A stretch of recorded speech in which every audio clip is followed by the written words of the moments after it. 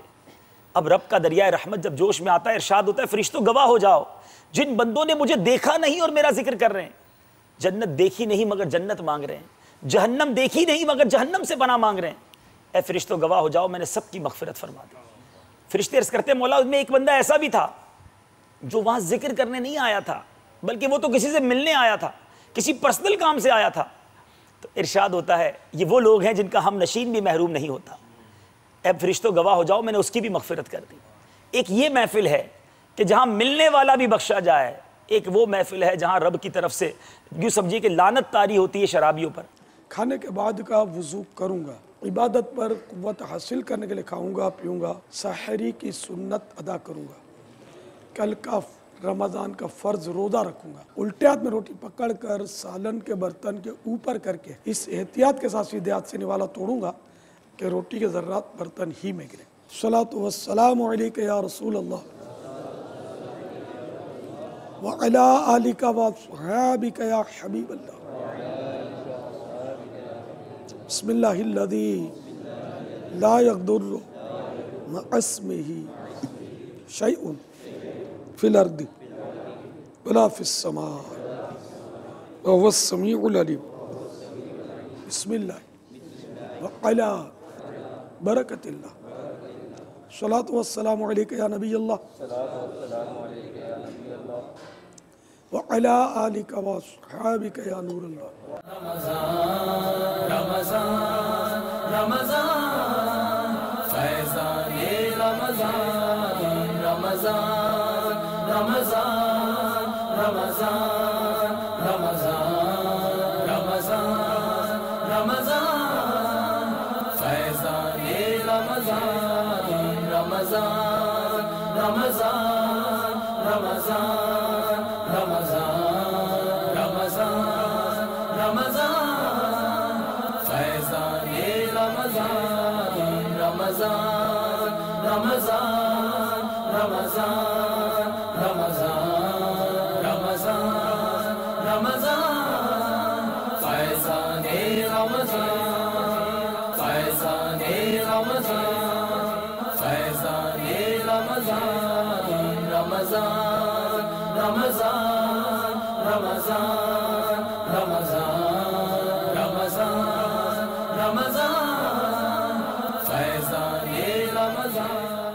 اور ٹرانسمیشن کی آخر میں ملاحظہ کیا یو ایس اے اور کینیڈا کے ناظرین کے لیے پیش کیا جانے والا سلسلہ Repenting or making tawbah is very important in the deen of Islam. Sincere tawbah یہ ایسی چیز ہے کہ گناہ کو نامہ اعمال سے دھو ڈالتی ہے, جیسا کہ اللہ تعالیٰ قرآن کریم میں ارشاد فرماتا ہے وَهُوَ الَّذِي يَقْبَلُ التَّوْبَةَ عَنْ عِبَادِهِ وَيَعْفُو عَنِ السَّيِّئَاتِ وَيَعْلَمُ مَا تَفْعَلُونَ. ترجمہ کنز الایمان. اور وہی ہے جو اپنے بندوں کی توبہ قبول کرتا ہے اور گناہوں سے درگزر فرماتا ہے, اور وہ جانتا ہے کہ جو کچھ تم کرتے ہو. And our beloved Nabi sallallahu alaihi wasallam has said in this regard, At-ta'ibu min adh-dhanbi kaman la dhanba lah. One who repents from his sins, he is as if he has not committed a sin. An ayat and a hadith was recited in which we learnt that there is a lot of hope, that even we know that we are sinners and we know that we are not worthy of doing any good deed. But if we accept and acknowledge and confess our sins and wrongdoings in the court of Allah Azza wa Jal and regret from that what we have done and feel ashamed in the court of Allah Azza wa Jal, then the hope of forgiveness is very great. There's a hadith mubarakah that really gives a lot of hope, and I would like to read it out here to set the precedent of the discussion. Hazrat Sayyidina Anas radiyallahu ta'ala anhu narrates that Rasulullah sallallahu alayhi wa sallam has said that Allah subhanahu wa ta'ala says, so it's a hadith Qudsi, O Ibn Adam, whenever you called me and you returned to me, I forgave your sins and I don't care about it. O Ibn Adam, even if your sins reach to the limit of skies, I mean they're too huge, and then you seek forgiveness from me from those sins, I will forgive you. And my being is carefree. O Ibn Adam, if you meet me in this condition, that your sins have covered the whole earth, but you have not committed shirk, you have not worshipped anyone other than Allah Azza wa Jal, Allah says, then too I will forgive your sins. Indeed, Tawbah is one of those tools of hope for any Muslim. No matter how far we can drown in sins and sinning, there is always a way out for us. As long as was mentioned in the hadith, that the person doesn't do shirk and worship other than Allah Azza wa Jal. Our Islam, alhamdulillah Azza wa Jal, Islam promotes positivity actually. It promotes what we call PMA, positive mental attitude. That we must have a positive thinking, have a positive lifestyle, these kind of things. And it keeps us away from negativity. That sometimes people do commit sins and then after that they delay in repentance. I've got a booklet, one of the booklet of Amir Ahl Sunnat, which is the cause of the river. From here I would like to quote something which is related to that when one commits a sin, he should instantly repent to Allah Azza wa Jal, and if he repeats the sin again, he must repent again and again and again. No matter how many times he commits sins, he should repent. One must never lose hope in the mercy of Allah Azza wa Jal. His mercy has no bounds. Forgiving sins does not decrease His mercy. So we must constantly repent and plead to Him for His forgiveness.